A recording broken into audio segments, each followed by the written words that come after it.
Саламатсыздар, урматтуу парламент радиосунун угармандары, ошондой эле Facebook баракчабыздын катталуучулары. Парламент радиосу бул жолу студияда Жогорку Кеңешке депутат, бюджет жана каржы комитетинин өкүлү катары биз Султанбай Айжигитовду кабыл алуудабыз. Султанбай Абдрашитович, студияга кош келдиңиз. Мына бүгүн кызуу талкууну жараткан бюджет темасы дагы жалпы жыйынга чыгып отурат. Негизги макроэкономикалык көрсөткүчтөр боюнча алганда кандай деп баа берсе болот? 21-жылдарда ең негізгілерін айтқанда 21 жыл эми жанагы пробный болуп атпайбы, ошол жерде деле максаттарына жакшы жетпеди деп айтсак болот да, жана өнүгүү боюнча. Основной показательдерди ала турган болсок, ошол темп роста 105ке болот дегени 103 канча болуп калды. Анан жанагы инфляциядан 105%-тен ашпайт дегени ал деле 111% менен болуп атат да. Ошого караганда, значит, 21 жылкы эми негизинен бюджетине бекитип эме кылып бердик, себеби деген эми колунун келишичи иштеп ататтар да булар. Анан жанагы оор шарттарда иштеп атат, революциядан кийин сразу жанагы восстановительный процесс болду, андан кийин ковиддин немелери бар, жанагы последствиялары, анан согуш болуп кетти 21 жылы, ошондой бир көп эле эмелердин шартында иштеп атканда, ошондуктан биз анча-мынча кемчилигине карабай биз ошону жаап бердик. Бюджет себебинен ал бюджетти жаппасак тирикчилик деле турмуш деле Кыргызстанда токтоп калат да, ошондуктан ошондой болуп атат бүгүнкү күндө. 22 жылдын өзгөртүүлөрүнө себеп болчу факторлор эмне болду? Себеп болчу факторлору биринчиден өзгөртүүлөрдүн эмеси 22 жылга биздин кабинет министри или мамлекетибиз жогору мындай повышенный обязательство алып алды деп ойлойм да. Анан кийин жанагы биринчиси, анан экинчиси жанагы 22 жылы ожидать эткен 105тен кем эмес өнүгүү болот деди эле, темп роста. Ал деле 103төн бир аз эле ашып эме ошондуктан өнүгүү темп роста проценттик көрсөткүчтөрү ылдый болгондуктан, ошондуктан жанагы күткөн эмелер, түшүмдөр мындайча айтканда түшпөй калды ошол жагынан да. Эми бул нерсе 110 миллиард сомдун эле тегерегинде болот. Анан кийин жанагы обязательстволду алды, жанагы эме менен өнүгүү жолуга түшөбүз деп туруп көп инвестиционный обязательство алды да, мамлекет жагынан инвестиция кылды. Ошолор бир 15 миллиард сомдун ошондон дефицит чыгып атат. Анан жанагы согуштун артынан, анан жанагы коронавирус согуштун негизинен күтпөгөн жан чыгымдар болуп туруп, ошонун негизинен баарын бириктирип келгенде 35 миллиард сом болуп атат да. Дефицит болот. Бирок мен бул жерде мындай дегем келет да. Бирок дефициттен чочулабаш керек. Бул 22 жылдын жанагы бюджетин карап атканда дефицит ушунча болду дегенде, ошол жерде биз выяснять эттик да, мындай тактаганда. Биринчиден баардык коркуп атат, өзүнүн милдетин аткара албай калат мамлекет. То есть жанагы айлыктарын бере албай калат, пенсия пособияларын деп ошондой болгондо айттым, жок, мунун баардыгы бул дефициттен булактары бар. Ал обязательно порядка аткарылат деген эме да. Анан экинчиден буларды эмнеге коркпош керек дефициттен? Себеби деген дефицит бул мамлекеттин рыноктук инструменти да. Ушул именно дефицит аркылуу, бюджеттин дефицити аркылуу мындай мамлекет приоритеттер аныкталса болот, эмелери кыйынчылыкка түшүп калганда, бул дефицит мамлекет бюджеттин дефицити аркылуу ушул кыйынчылыктан алып чыгып кетет да. Себебинен кризиске учураганда экономика мындай токтоп калат дагы, ошону жандандыруу үчүн мамлекет өзүнүн бюджетинен финансировать этип, анан рынокты жандандырганга аракет кылат да, ошонун артынан анан кийин жанагы частный инвестициялардан кирип жанданып ошонтип эме кылат да, түрткү берет. Бул жагынан бүт эле дүйнө жүзүндө мамлекеттер, капиталисттик системадагы эмелер, рынокто жашап аткан мамлекеттер ушуну менен колдонгон. В частности, эгер айта турган болсок, өткөн кылымдын 30 жылдарда жана Великая депрессия болгондо Соединенные Штаты Америки булар именно через дефицит бюджета чыгып кеткен да. Бирок правда согушта жардам берди аларга жанагы эмеде. Бирок ошондо деле дефицит бюджета ошол аябай чоң болгондо өзүнүн ВВП'сынан да ашып кеткен да дефицит бюджет. В смысле аябай чоң болуп кеткен, почти чыгашасы болуп.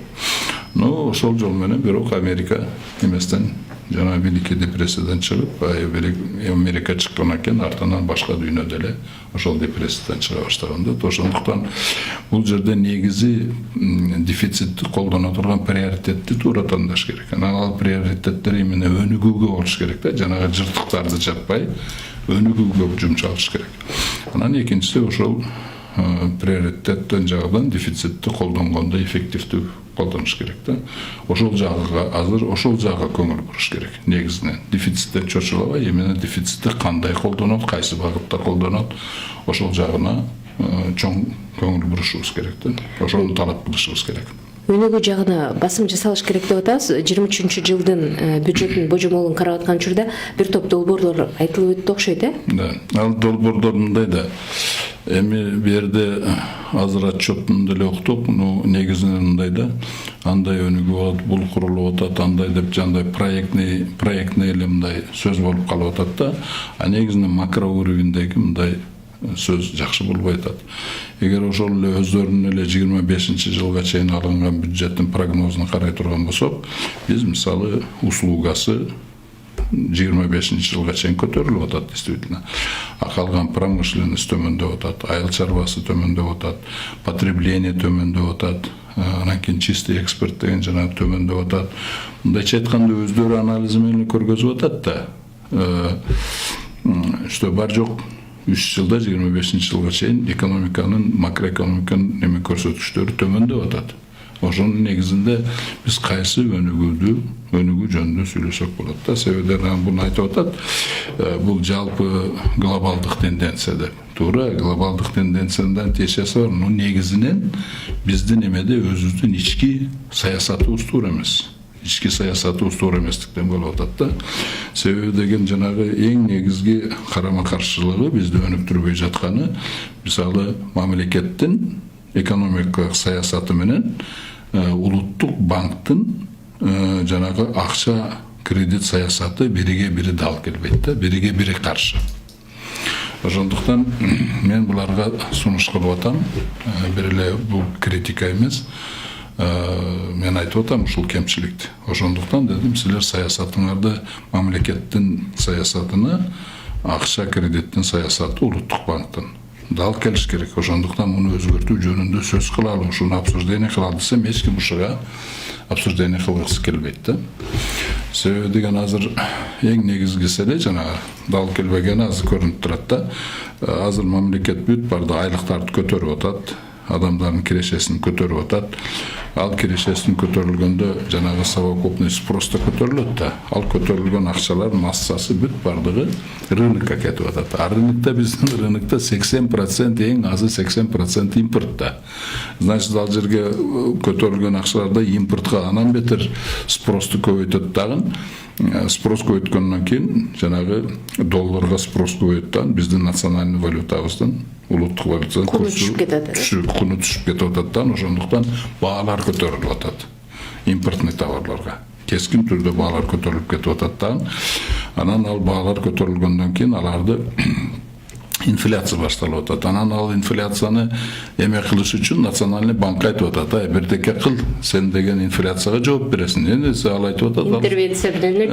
Анан булар биринчиден интервенцияны эме кылабыз деп, интервенция кылып атат. Жана золотой валютный резерв, алтын валюта резервтерден жумшап, мына мисалы ошону кармаш үчүн, мына алтынды 1 миллиард 100 миллионго саттык эле, 700 миллионуну мындайча айтканда ошого жумшады да. Өздөрү айтып атат национальный банк. Мындайча айтканда бул 700 миллион доллар деген бул кандай акча? Кирешенин жарымы. Кирешенин жарымы да. Карабайсызбы, ошонун жарымыдан көбү 70%, почти 70% эмеси кирешеси именно жөн эле национальный курсту кармап турганга эме болуп турат да. Бул вообще мындайча айтканда бездарный трата да. Ошого окшогон нерселер болбош керек да. Ошондуктан жанагы эмени эме кылып атканда деле азыр мен мен мына 2-3 күннен бері жана бюджетти мындай сындап келатам. Комитетте карадыңыздар. Комитетте карадык, андан кийин фракцияда карады. Ошол жерде мен сындап атам да, силердин жанагы бюджетти толтуруу булагыңар, механизмиңер жанагы эмени күчөтүү боюнча, салык администрированияны эле күчөтүү боюнча, ошону, значит, совершенствовать этиш боюнча эле силер кылып атасыңар да, бирок ал резервиңер көпкө созулбайт. Мына совершенство болгон сайын ал булагыңар тез эле азайып калат. Анан экинчи жагы силер жана совершенствование кылып жөн эле эме кылып атпайсыңарбы? Болгон бизнестен эле мындай алып атасыңар да акчаны. Бирок ал негизги булагы бул ал эмес да. Негизги булагы бул экономиканын өнүгүүсү, өсүшү, өндүрүш. Ошондо экономика өнө турган болсо, өсө турган болсо, ошондо анан кийин бюджет деле көбөйө баштайт да, доход деле көбөйөт да. Ошондуктан мен буларга айтып атам, мунуңар жакшы, конечно, жана резервтерди табып, жанагы эмелерди бюджет көбөйтүп атканыңар жакшы, бирок реалдуу өспөгөндөн кийин булуңар барып бизнес менен карама каршылыкка келесиңер. Себеби деген бүгүнкү күндө жанагы булардын негизги максаты эле жанагы совершенствованиялары көмөскөдөн баардан чыгарабыз дейт да. Бирок бир нерсени көңүлгө албайт дейт. Эмне үчүн бизнес көмөскөгө кетип атат деген суроого эмесин издегис келбейт. Жөн эле жооп издеш керек да. Бул ойлоп атат, бардыгы эле жакшыны эле ошондо. Жок. Эмне үчүн ал жака кетип атат? Эгер, допустим, мындай көмөскөдөн чыгып иштеген мындай выгодный болсо, эч качан көмөскөгө эч ким кетпейт. То есть, моундай көмөскөдөн чыгып иштеген выгодный эмес да бизнес үчүн. То есть, ошол шарты начар. Ошондуктан эң негизги шарты жана процентный ставкалардын көптүгү. Мен жана айтып атпадым беле, бир жагы инфляцияны неме кылыш үчүн жана национальный курсту, резервный валюталарды жок кылып атат. Экинчи жагы болсо жанагы акчанын көлөмүн азайтып атат да. Анын үчүн национальный банкта бир эле инструменти бар. Процентный ставканы көтөрөт. Процентный ставканы көтөргөндө акча азая баштайт дагы, өнүгүп аткан экономика тормоз болуп калат.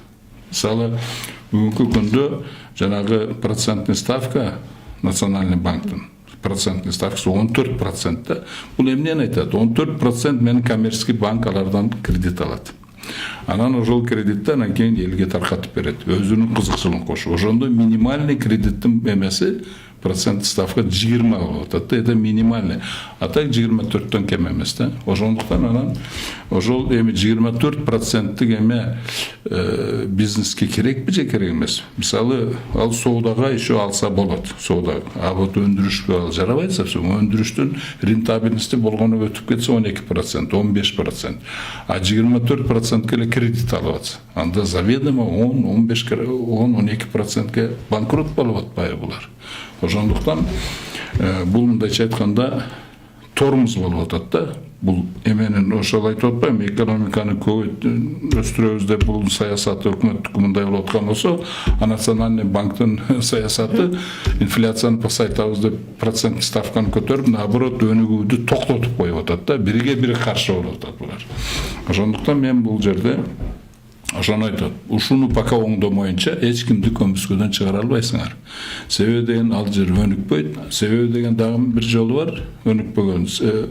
Эмнеге көмүскөгө кетип атат? Себеби деген көмүскөдө гана только ошол 24% алып туруп, көмүскөгө кирип туруп, эчтекени төлөбөй анан кийин рентабельности где-то 30-35%ке жеткирсе болот. Ошондуктан баарды көмүскөгө качат да.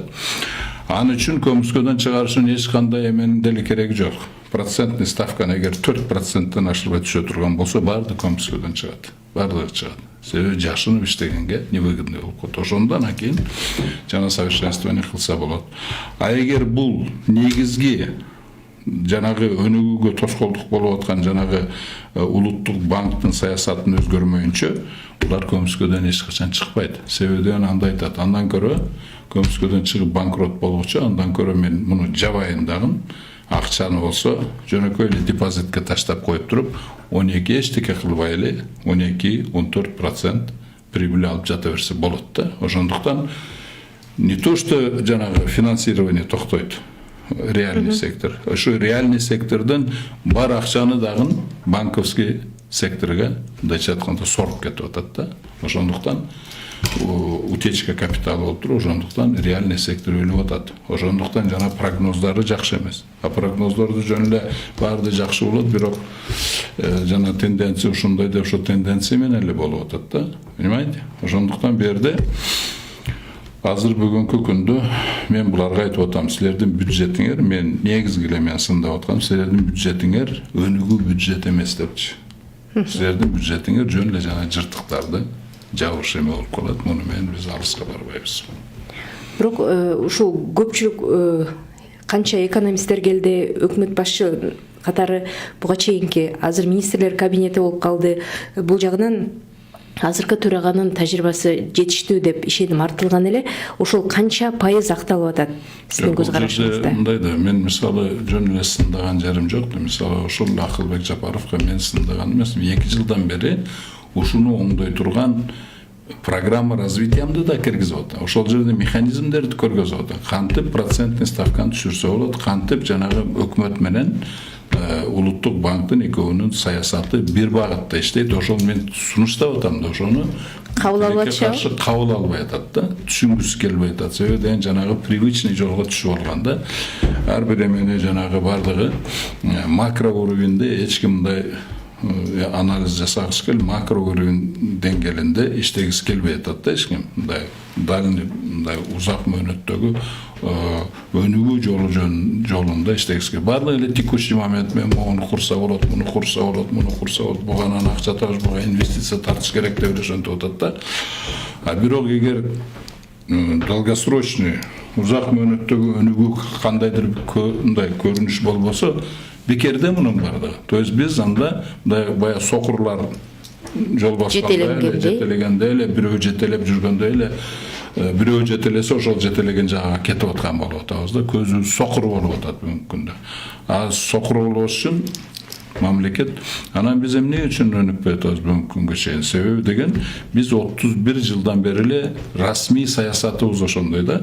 Бизди дейт, рынок бар жокту чечип туруп, бардыгы өнүктүрүп кетет деген, биз расмий саясатыбыз ошондой. Вот 31 жыл ошону баш тартпай атабыз да. Себеби эмне дейт? Бааны кое берсек, жанагы эменин улуттук валютанын курсуну кое берсек, анан мамлекет эчтекеге киришпесе, жанагы анан кийин ошол рыноктун көрүнбөгөн колу өздөн өзү регулировка кылып өнүктүрө берет деген бир мындай түшүнүк бар да. Ол догма, честно говоря. Ал догма 31 жылдан бери айтып атат, туура эмес экен. Бирок ошого карабай биздикилер ошону дагы эле колдонуп келатат да. Мен жанагы өзүм программам менен буларга айтып атам, бул догмадан кайтыш керек, бардыгы дүйнө жүзү башка жол менен кетип атат.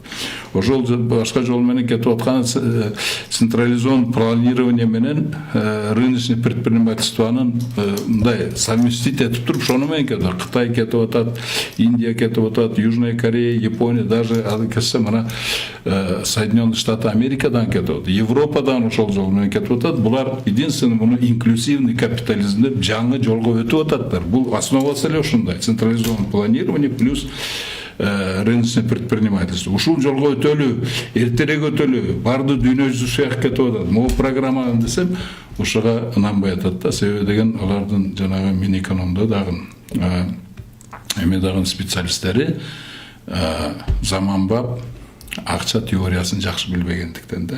А бул заманбап акча теориянын негизинде болуп атат бул нерселер бар.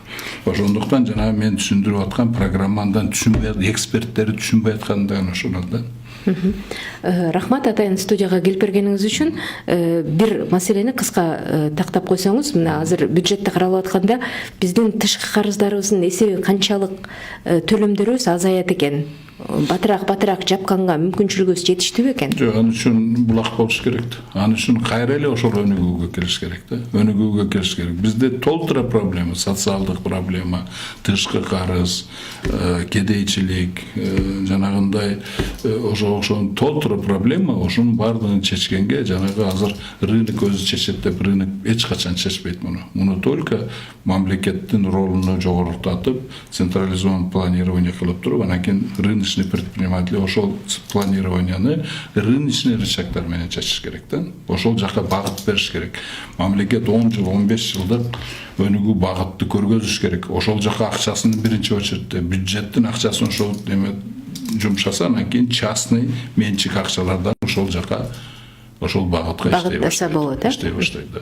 Рахмат. Дагы бир жол, урматтуу радиочулар, сиздер өзүңүздөр уккандай, бүгүн Жогорку Кеңеште 21 жылдын бюджеттин аткарылышы боюнча 22 жылдагы бюджеттин өзгөртүүлөрү жана 23 жылга карата божомол талкууга чыгып жатат. Бул багытта маалымат берип, студияда Жогорку Кеңешке депутат, Жогорку Кеңештин бюджет, экономика жана фискалдык саясат боюнча комитетинин өкүлү Султанбай Айжигитов болду. Саламатта болуңуздар.